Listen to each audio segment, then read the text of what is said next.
Hello viewers, আসসালামু আলাইকুম। সারা দিন রোজা রাখার পরে ইফতারে এরকম একটা হেলদি দুধ চিড়ার রেসিপি যদি হয় তাহলে খেতে কিন্তু খুব ভালো লাগে। বিশ্বাস করেন এই রেসিপিটি খাওয়ার পরে আপনার সারা দিনের ক্লান্তি আর একটুও থাকবে না। আপনার মন প্রাণ কলিজা সব একদম ঠান্ডা হয়ে যাবে। তো ভিউয়ার্স, আজকের রেসিপিটি আমি একদম হাতের কাছে থাকা সহজ উপকরণ দিয়ে করেছি এবং আমি আশা করছি এরকম রেসিপি আপনারা আর কখনোই দেখেননি। তো রেসিপিটি শুরু করার পূর্বে আপনাদের কাছে রিকোয়েস্ট থাকবে লাইক দিয়ে পুরো রেসিপিটি কন্টিনিউ করবেন।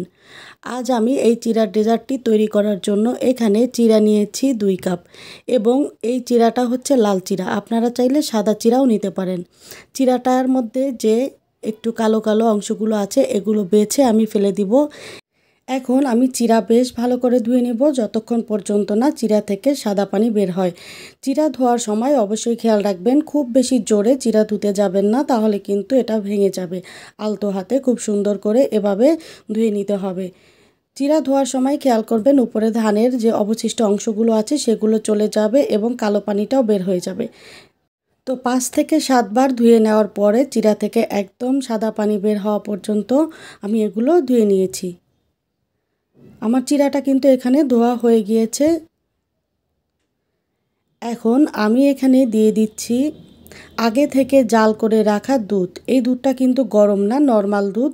দুধটা এমনভাবে দিব যাতে করে চিড়াটা ডুবে যায় এবং একটু নেড়েচেড়ে মিশিয়ে দিব।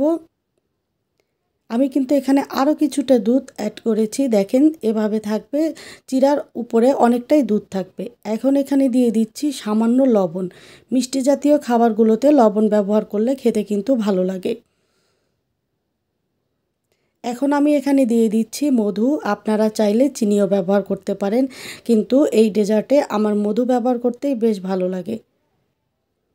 আমি আমার স্বাদ অনুযায়ী মিষ্টিটা ব্যবহার করছি, যে যার স্বাদ অনুযায়ী মিষ্টিটা দিয়ে দিবেন। মধু দিয়ে তারপরে আবারও একটু ভালোভাবে মিশিয়ে নিব।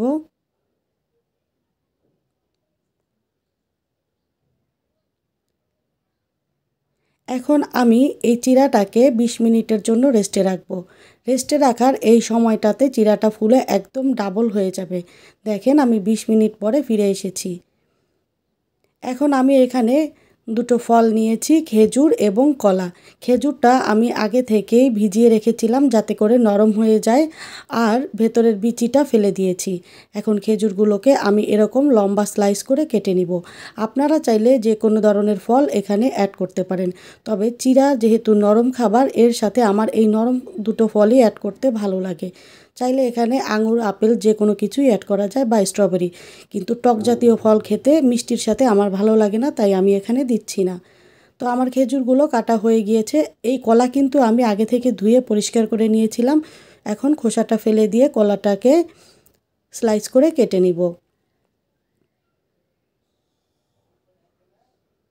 আর কলার যে অংশগুলো একটু বড় থাকবে সেগুলো মাঝখান থেকে আবার একটু কেটে নিব। তো আমার এখানে দুটো ফলই সুন্দর করে কাটা হয়ে গিয়েছে। তো ভিউয়ার্স, আজ প্রথমবার যারা আমার রেসিপিটি দেখছেন চাইলে আমার চ্যানেলটা ভিজিট করতে পারেন। এখানে বেশ কিছু রেসিপি শেয়ার করা আছে, হয়তো আপনাদের ভালো লাগতে পারে। তো এখন আমি চিড়ার বাটিটা নিয়ে নিয়েছি, এখানে দিয়ে দিচ্ছি উঁচু করে 1 টেবিল চামচ গুঁড়ো দুধ। একটু সুন্দর করে ছড়িয়ে দিয়েছি। তারপরে আমি দিয়ে দিচ্ছি আগে থেকে কেটে রাখা ফলগুলো। ভিউয়ার্স, আপনারা চাইলে এখানে কিছুটা আইস কিউব ব্যবহার করতে পারেন, তবে ঠান্ডাজনিত সমস্যার কারণে আমি আর সেটা ব্যবহার করছি না।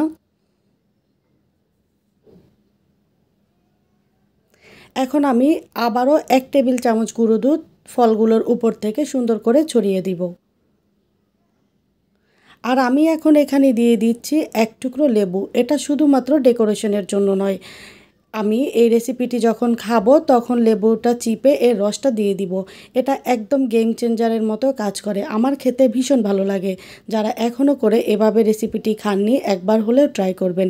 আমি কথা দিচ্ছি আপনাদের কাছে ভীষণ রকমের ভালো লাগবে। তো ভিউয়ার্স, রেসিপিটি ভালো লাগলে অবশ্যই লাইক, কমেন্ট এবং শেয়ার করে দিবেন।